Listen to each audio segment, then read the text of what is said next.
Hi, and welcome to Across the Desk. This week, we have Oklahoma Senator Julia Kirt here with us today, and we're going to talk about several things that are going on at the state legislature and beyond right here on Across the Desk.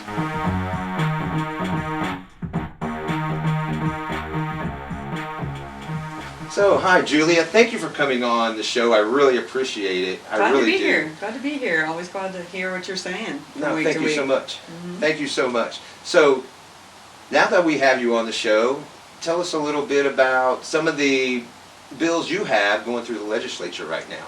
Well, really, the three bills that are alive, I've filed on a lot of things, and realistically, being a minority party member, we know everything's not going to get heard, right? Yeah. But I've got a bill specifically to reduce barriers for disabled voters who are voting absentee. I've got a bill specifically about the way we manage the state capitol, which I don't know if you all remember, but we spent a whole lot of money cleaning up the mess from the dysfunction that was there before. So I'm trying to make sure that we go forward from this renovation project and don't waste the people's money and make the people's house better, right? Oh yeah, I remember that from when Mary Fallon was in there. That was like we're still spending the money. We're still spending the money on that. We're still spending the money. The dome with the so the dome came in, and then they realized, well, there's really some fundamental problems with the Capitol. Yeah. One of the problems is it's like government functions, which is the House manages their space, Senate manages their space, Governor manages their space. Well, who's looking out for the visitor and for the Oklahomans that come? So, you know, with the renovation, they did a lot of work to try to really think through how visitors access the place, making sure people can find where they're going. Well, I remember, what was that during Henry's when he was the governor? At the end of it, they were talking about sewage going down into the basement area and having to repair that. So that's actually what finally motivated them to get the bonds run, was that there were parts of the ceiling falling on staff members. Yeah. And my big thing is we can't let it get like that again. No. Like, we have to create a grown-up process where we work things out together, right? Yeah. And then the other bill I have coming up next week is specifically about tax credits. So one of my big things I've been watching over the past couple of years is how we plan those tax credits, how they're evaluated, and really trying to make sure we have good goals in place. I've been really concerned that you can't even evaluate some of these tax credits because we don't get enough information to know if they're actually doing what they say they're doing. Oh, yeah. So, you know, I could take one tact and just say we shouldn't do any of that, but what I'm looking at is, does it have the effect it's seeking, which usually is about economic diversification. Well, we got to actually get information in to be able to tell if it's working, you know? Yeah, so these are three bills you got right now that are working their way through. Yep. Have they gone through committee already? Are they still in there? The absentee ballot bill passed rules last week unanimously. I was real pleased about that because, I mean, it's about fairness. It's trying to make sure that those who return an absentee ballot who got it because of physical disability can return it the same way as other absentee ballots, so they can hand deliver it with an ID. It's only fair, so hopefully we can keep it moving. So another thing going in, this doesn't have to pertain to anything you're doing, but I did notice they're having some initiative petitions that the Republican legislatures are trying to put on the ballot for changing our ID laws. I read something about that. There's a wide variety of state questions being proposed. I don't know what's really going to move forward. I mean, frankly, a lot of them were really off the wall. Usually there's a few, and it's pretty politically strategic by the majority because they want to run state questions that are going to fire up their voters, get their voters to show up at the polls in November. So there's some related. One would put the voter ID law in the Constitution. It wouldn't actually change anything about how we operate because legislature could still change the statute on what's required. But it's just the philosophy behind it that's really upsetting. Which is the mindset is that we don't have secure elections, which is not true at all. This is what I remember. I guess it was one of the legislators a while back in the 90s, Coffee. This was his strategy. He did this. His strategy was to take initiative petitions, put them on the ballot to drive Republican voters to the polls. Absolutely. And then later he wanted to, after all that work, and everybody figured it out, he wanted to change the rules so Democrats couldn't do it. Hey, we could actually skew these rules. We needed to change it. Oh yeah, there's a couple of petitions. They're still doing that. And I hope people would show up strong for those. There's one that would require geographically separate majorities to pass state questions. So for instance, like some percentage of counties would have to pass it.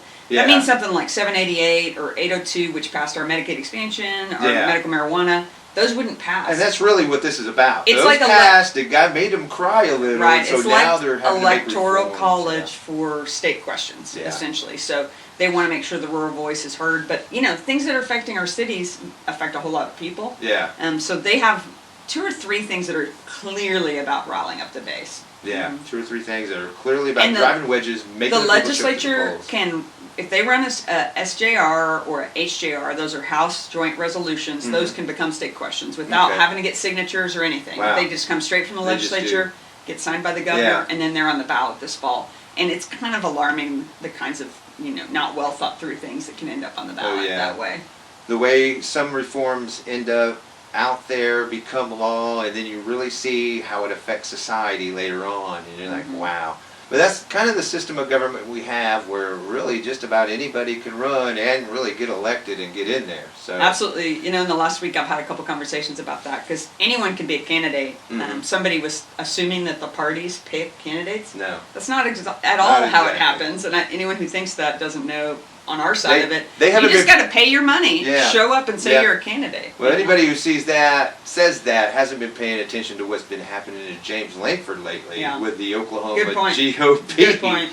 Good They're eviscerating him right and left. Right. In the modern era, you haven't had a party chair go Yeah. against a sitting incumbent like that. It's Yeah. really strange, because apparently Langford and Inhofe are really what floated the party financially over the last Yeah. few years. So I'm hearing there's a lot of financial Yeah. troubles now. And getting to Inhofe, wow, big news, huh? So he's going to resign. What do you think about all of that? Well, I knew that was in the works, because we passed legislation last year specifically about what happens if a U.S. Senator resigns. Yeah. So because of the 1960s, when the governor nominated himself to fill a seat, they changed that so that the governor doesn't get to appoint someone. Mm-hmm. And then there was this whole discussion about they don't want to appoint someone and have them be the incumbent, so we were going to try to make people not run if they were appointed. Yeah. Well, now there's this deadline where, since Inhofe is resigning he's announcing his retirement before the deadline, it will be on the regular ballot with the general election. With the general election, not this upcoming one, but the general election. Now, this year, This November year. of 22. There so will be one in November 22. he has 4 more years in his term, because his term's 6 years. Yeah. But it'll be on this general ballot. So it'll be a Okay. primary in June, runoff in August, Now, general is there a way election they in can November. avoid doing that by having him resign later or something? If he had passed away, if there was an overnight vacancy, the governor would be able to appoint. he would be able to do it.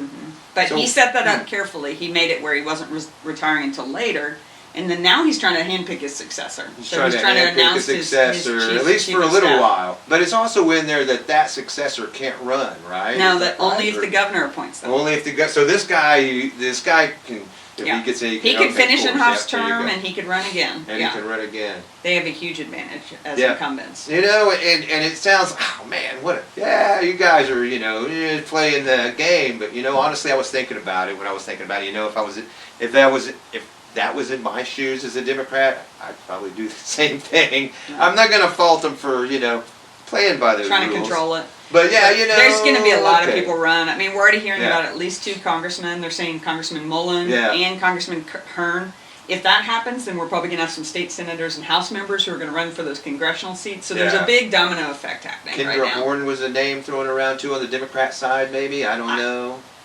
We have a lot of work to do Yeah, before we we're do. going to win statewide elections. I Yeah. mean, I would love to be pie in the sky and say we Yeah. can do it, but Yeah. we've got to get a lot more people involved. We got to Oh, get a lot yeah. more people registered, or we're not going to be competitive. You're right. We need to register people. We need to get them enthused about wanting to register as a Democrat. We need to get people to run on the lower tickets, because that's really where you win.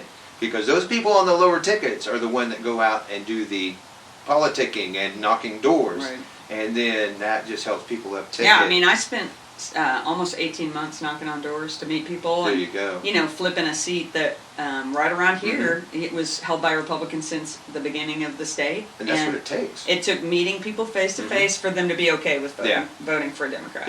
Sending out a flyer, that helps in some respects, but really it's that face-to-face meeting telling you, hi, I'm Julia Kirt and I'm running for Senate, is what it gets it. A big part of it too, and it's tough for all of us, no matter where you sit, is not getting caught up in all the national storylines all the time, because you start to lose hope that you can change things. And on the local level, we see only a couple hundred votes make all the difference for a legislative race. So we need people to be engaged and know that they can change things on the local level.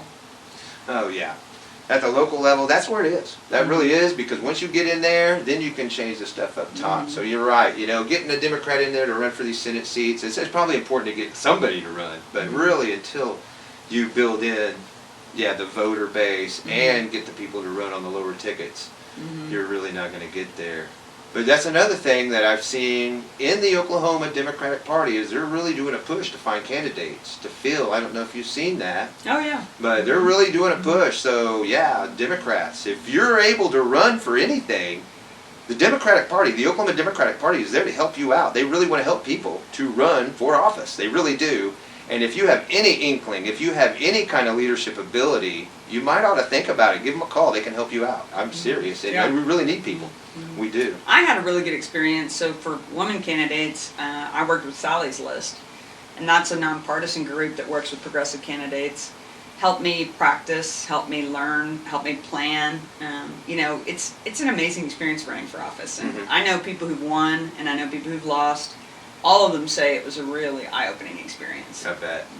Yeah, and that's another thing too. If you aren't able to run, say I really don't have the leadership ability to run or anything else, go ahead and go to the Democratic Party website and fill out the form, because maybe you can volunteer to help somebody who's running, which they need volunteers, because I'm sure knocking doors 18 months would be a lot better if you had more people knocking those doors with you. Yeah, so I personally knocked 20,000 doors, but my volunteers knocked 5,000 doors probably. That's great. So, I mean, that's a help. It's awkward. I know it's awkward, but going and talk to people face to face is an amazing way to help people feel connected. Yeah. They can ask the questions they have. You can get them thinking about what's going on locally. I had never knocked a door before I ran for office, so I learned a whole lot about what it really takes. And even volunteering a little bit can really boost a candidate. My first experience knocking doors was with Colin Walkie. The Nice. first time he ran and lost. Mhm. And I was a precinct chair then. Okay. And then I did it again when I was district chair. Good for you. And Met a bunch of neighbors. And, Met a bunch of neighbors, met a bunch of other people, and really learned the process on how to do it. And what you're really looking for when you do knock doors as a candidate, that which was really eye-opening and beneficial.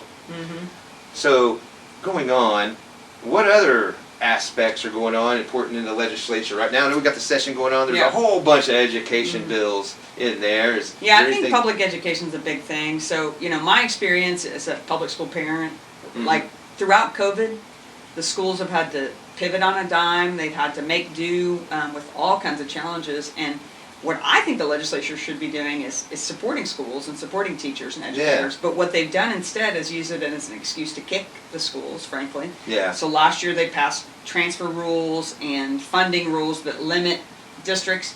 And this year there's a big push for vouchers. To allow public money to be given to private families for private school or homeschooling. Yeah. And there's almost no accountability built into the structures. Meanwhile, we mandate our public schools in hundreds and hundreds of ways.